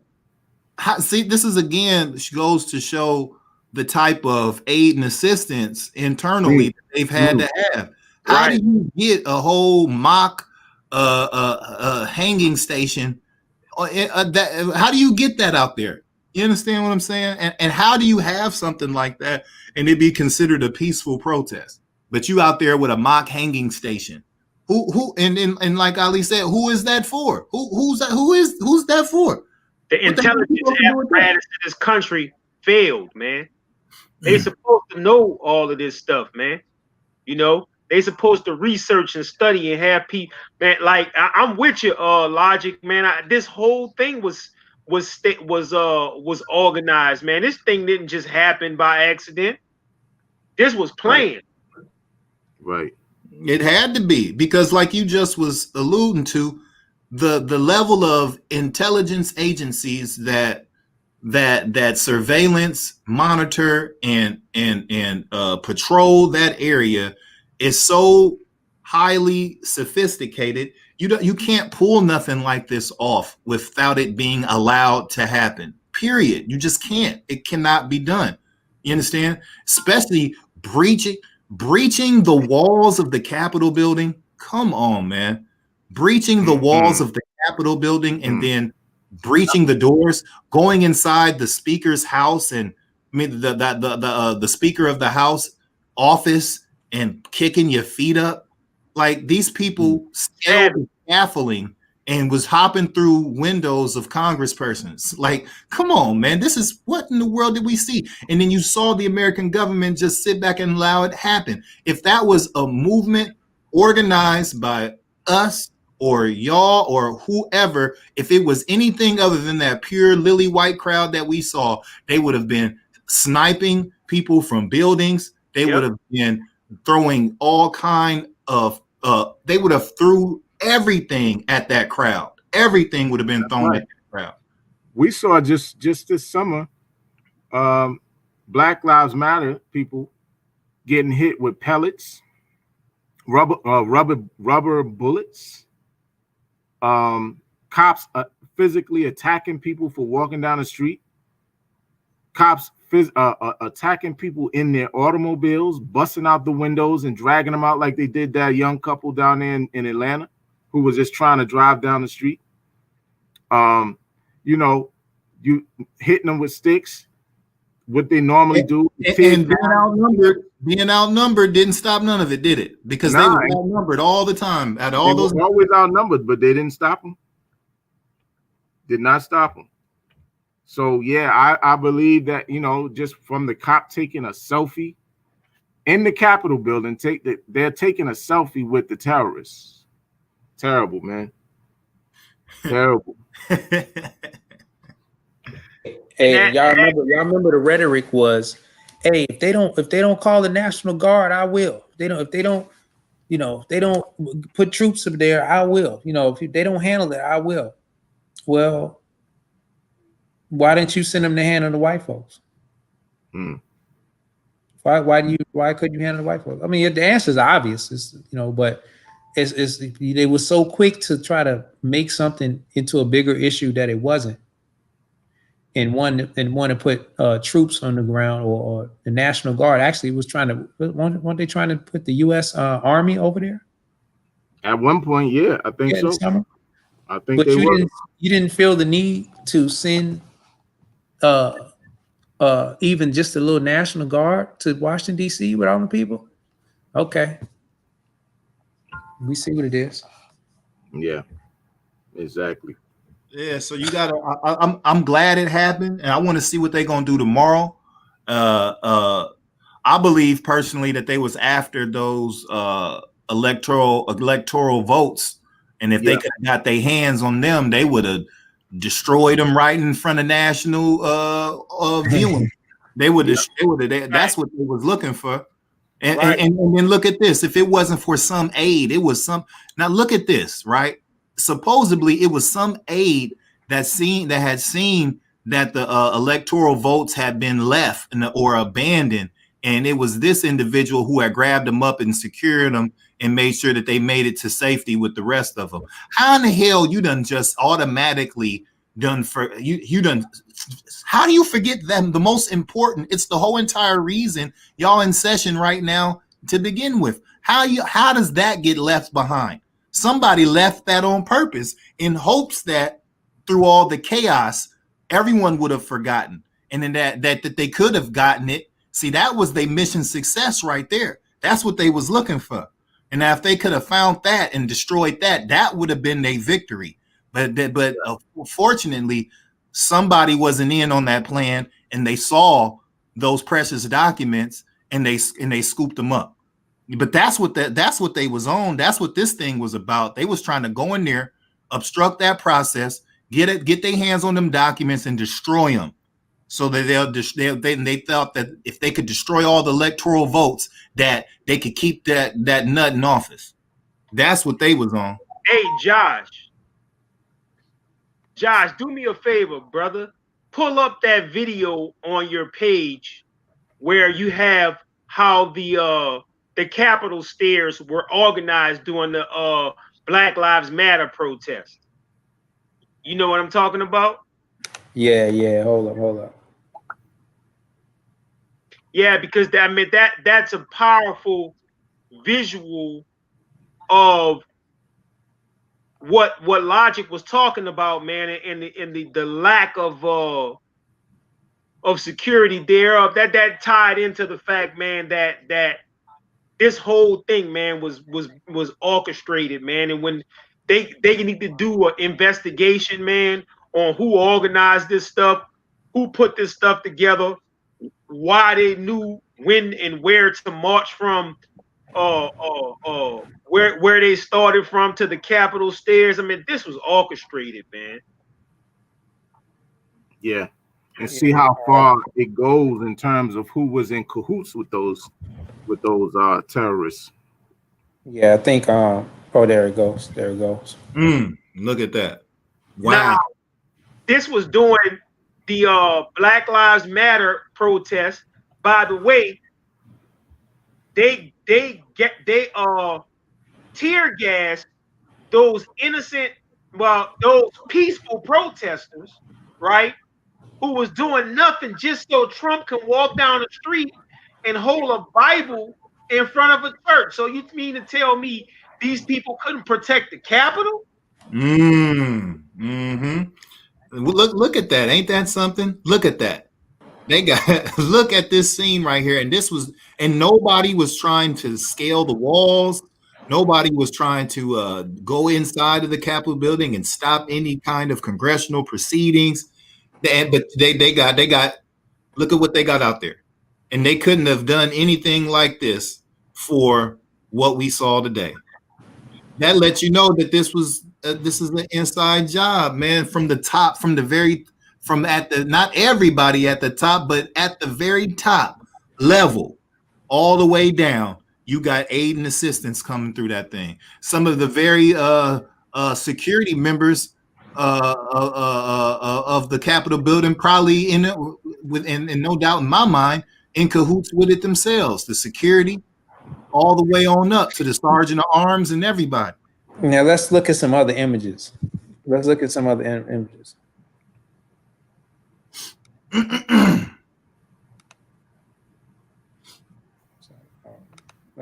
Look at that, man.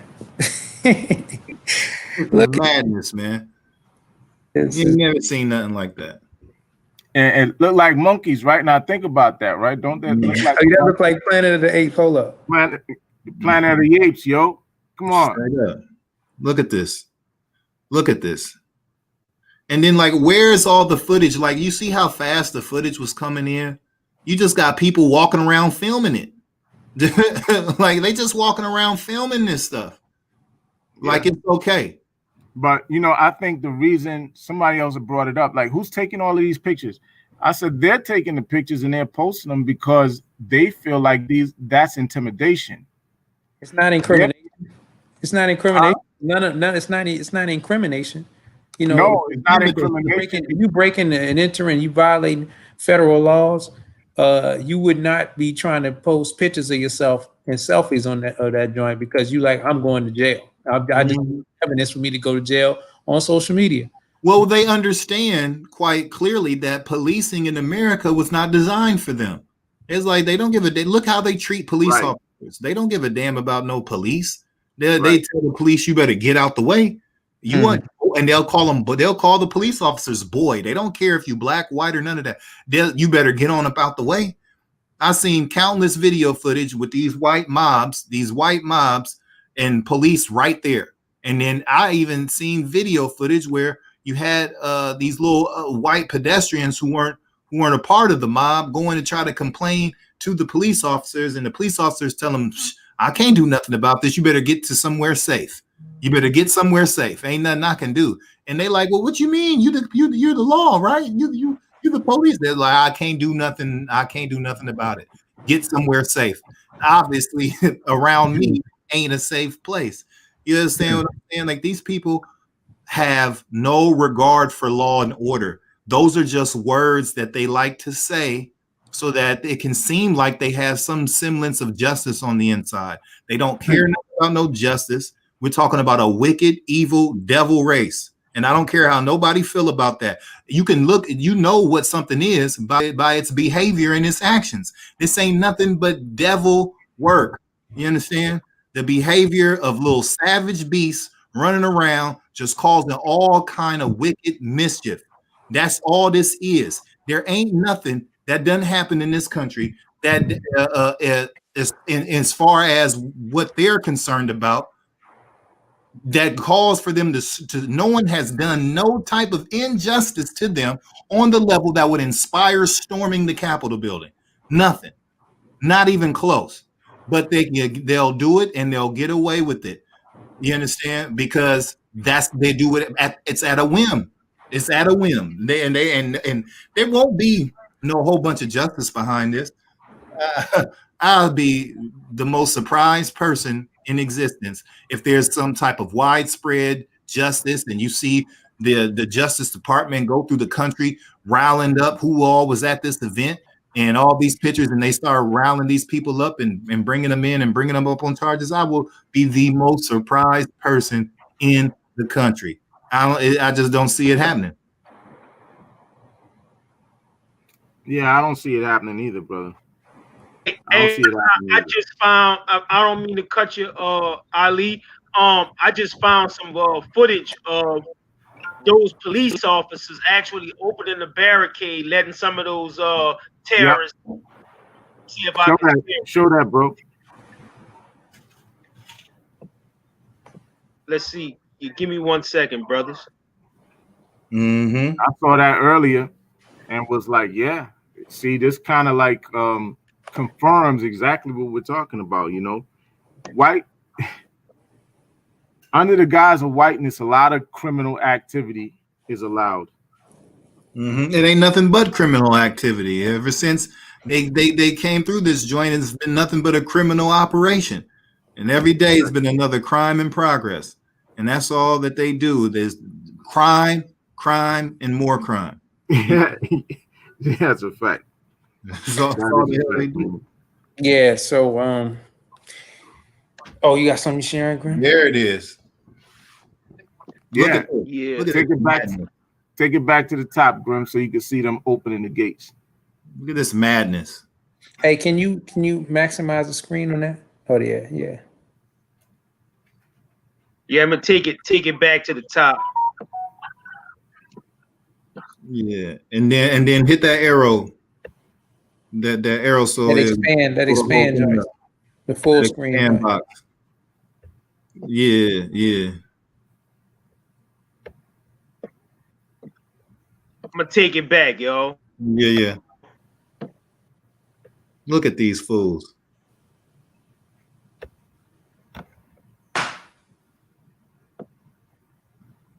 See, who let them through? What you opening the gate for?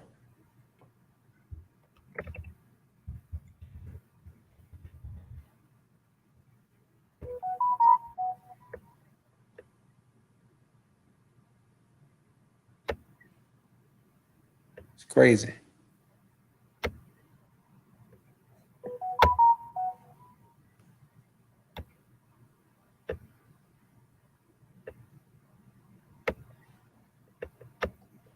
Ain't that something? Confederate flag was in the Capitol. This didn't even happen during the Civil War. Free men and women better wake up. That's right. That's right. I mean, look. Like, oh man, yeah. I mean, that's heavy. That's heavy. Again, we just gotta keep in mind the South lost the war, but they won the peace. You know, they won the peace, and we still have not had a deconfederatization of America since then. And like one day we're gonna do a show, and we talked about this before, Logic. We need to do a show called. Should I tell them the title of it? It don't matter to me. We need to do a show called Adolf Hitler High School. Yeah, for sure. But that's well, I tell you, we might be headed. We did like that program that we're gonna do is gonna kind of explain the psychology of what we are being allowed to live in this day and time right now. Look at the savagery. You understand? And then what we don't even know is what kind of white Americans these was. You understand? These could have been Croatians. These could have been Russians, people from Russia. They could have been, who knows who these people was. Germany, Irish, English. Like, we don't know what type of people these were. You know what I mean? All we know is that they was running around, and that whole Q organization should be a terrorist organization. They should be labeled a terrorist organization. They should be hunted down. And what I would want as a citizen is the leaders and the heads of the movement, no matter where they may be found at, whether they're in government or in the private sector, they need to be taken to the Capitol building, and they need to be hung on live television for the viewing public. They need to bring public hangings back. You understand? I'm not with that, but I feel you. I feel you. Yeah, that's what I'm with. Public hangings. You understand? I said that earlier. Yeah. Oh, good. That's my man. They need to be hung on the White House lawn for their treachery. You understand? Whoever was involved in that. They brought why not? They brought nooses to the damn Capitol building themselves. You want nooses? Bring the nooses. And come on. And let's get them next ready. You understand? And they'll be swinging and I'll be singing. Yep. Man, I'm sick of it, man. We got to stop being these docile, meek-minded, everything's going to be a peaceful solution type of oriented people. We've been the most peaceful people in American history. We've been the most peaceful, hand-holding, praying, forgiving, cheek-turning, soft people in the history of this country. And then we steady complaining about we ain't getting no justice. That's because you don't know how to speak no American language. America don't hear none of that. None of that song singing and love those who persecute you and all that silly shit. They don't care nothing about none of that. They don't care about nothing but power and violence. That's all they care about. Period. And you don't want to speak that language. That language too scary for you. That language too terrifying for you. You bleed all over the place for foolishness. But when it's talk about liberty, justice, and equality and power, and to be able to take your own destiny in your hands, you ain't got no blood. You're scared to death. And that's too crazy. That brother's too radical. What's he talking about? No, what are you talking about? They are storming the nation's capital. You understand? They are killing people daily. How many people they got to put in the ground? How many times they got to storm the Capitol? How many times they just gonna run around and do whatever they want with no justice? And you gonna keep telling me I'm crazy, I'm radical, something wrong with me. No, something's wrong with you niggas who think that you just gonna pray and sing and vote your way to some type of power. That ain't how nothing works. There ain't no people in the history of humankind who done got no type of liberation, no type of nothing by carrying on this way. All we got to do is stay together. And if we all just get on the same page, everything will be all right. How? What page is that? Show me what page that is where if we just get on that page, everything going to be okay. Show me that page. That's not a page in the history book of human history. You understand? You have to be able to do what all other humans have done in the face of their oppression and in the face of their tyranny and in the face of the things that they had to fight to overcome. You have to fight them. Fight them. Stop being this soft, scared people who think that it's just going to all of a sudden work out for the best. That ain't how nothing works. That's a fact. Everything that we've gotten by way of fighting. It's on some level, there was a fight. There was always a fight. Whatever happened by way of a fight, and there was blood loss. Remember them 4 little girls in that church in was it Birmingham? Mm-hmm. Church that got blown up. Medgar Evers, you name it, right? Dr. King lost his complete life. His whole family was devastated. Mm-hmm. It's hard to engage in civil rights without something happening. You know what I mean? Yeah. And then when are we going to be a unifying force that is going to be a force to be reckoned with? They done killed Martin Luther King. They done killed Fred Hampton. They done killed Malcolm X. They done killed every one of our leaders and drove them out of the country. They got Assad Shakur hiding in Cuba. You understand? They done kill everybody that stood up for greatness. But the people still have not had the right reaction to it. You understand? That's what I was saying. Brother was getting mad because I was saying we were talking about Stacey Abrams, and I said it's about the people. It ain't about Stacey Abrams. Don't tell me what Stacey Abrams haven't done, because nobody's done anything to take our people out of the bottom caste. What the hell Stacey Abrams gonna do? What the hell Stacey Abrams gonna do? What was they saying? Come on, I missed that. Now, what is Stacey Abrams gonna do? Well, the idea was that Stacey Abrams was supposed to do something to fix Black America, and I'm like, she's not a representative of Black America. She never was. She was, whatever it was she was doing was for the benefit of the constituents in her state that she was dealing with at the time, and that's it. And as an activist, what she did do of significance helped to change the course of the election in Georgia. So don't try to act like what she did wasn't shit because it wasn't reparations or a Black agenda. What she did do was definitely rudimentary to the democratic process in getting our people activated in their own salvation. That was my right. Yeah. Now that's a fact. And when they cash them $2,000, they not gonna give them $2,000 checks back too in a few months. How about that, Grim? How about that? Shit, man, come on. So you got there ain't no, see, this is the thing, like the problem with Black America is a mental problem. It's a psychological problem. Right. Everything starts with the thought, right? It's the way we think about ourselves and our conditions and our position and the things that we can and can't do here in this country. We have no real physical limitations stopping us from executing the type of justice and consequences that are necessary. There's nothing stopping us physically from doing it.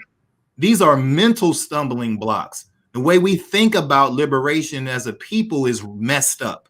There's something wrong with our mind as a people. It's a mental problem. You got a lot of good folks out here. You got a lot of good people out here. But something's wrong with the spirit of the warrior has been killed in our people. And we so frightened and scared to die for something righteous, for something important. That does not exist. When these people mount up, they are not scared to die for what they believe in. You got too many people in our group that are cowards. And that's just the bottom line of it. Absolute cowards. They scared to die. They won't kill for nothing they believe in. They won't die for nothing they believe in. And they just live perpetually complaining and in servitude to whoever has the courage to do what you're not willing to do. Everyone who's out here willing to kill and die for theirs are the people eating the lion's share of society. The people who are not willing to kill and die for theirs, we out here barely hanging on by a thread. That's just what it is, period. That's human history. That's human nature, period. Now, we used to have some of that fortitude. Where has it all gone? Where has it all gone? You understand? Where is it? All you want to do is twerk and dance and talk about, like, you got all of this stuff and people storming the damn Capitol building, and you got people who just can't wait till the next damn basketball game comes on. They can't wait to the next football game comes on. They can't wait until the next rap album comes out and some more silly shit. Right. Every time you turn on Instagram and ain't nothing but these silly, oh my God, I'm about to lose my mind. All you see is people twerking and telling jokes and all this silly shit. That's the problem. You understand? That's our problem. Nobody wants to fight. Everybody wants to party and bullshit. That's what they want to do. We could do this and get this thing done and take it to where it needs to be taken to anytime we decided to as a people. There's enough of us to do it. We're spread out enough to make a big enough impact, but you want to twerk too much. That's all you want to do is twerk all the time. You understand? You more concerned with spending as much money as possible on them hair hats that you got hanging in your house. You understand? And all you care about is going to the barbershop to argue if LeBron James is better than Michael Jordan and all this other stuff that don't matter at all. That's our problem. Stuck on stupid stuff. You understand? And then when you start talking about politics, well, I mean, that ain't got nothing to do with me, man. I ain't into no politics, man. I'm not into that. I'm not into that, man. And that's why where we at right now. Exactly. So look, we was on here about 2 hours already. You know, a lot of people are tired, you know. And I don't want to wear Brother Logic out, and Brother Naheem, I'm sure, wants to get some rest. So I would just say at this point, I think we covered some decent material regarding what happened today, what led up to it, what our people should be doing, where we are. What y'all got to say? Man, that was much needed, man. Peace, y'all. All right. Hey, I appreciate you, brother Logic and Brother Naheem. Hey, peace, man. And you brothers West up, man, and y'all get well. You know, man, I appreciate the bill, man. And y'all be safe, man. God bless. Right, peace to the family. Peace, everybody. All right. Peace, y'all.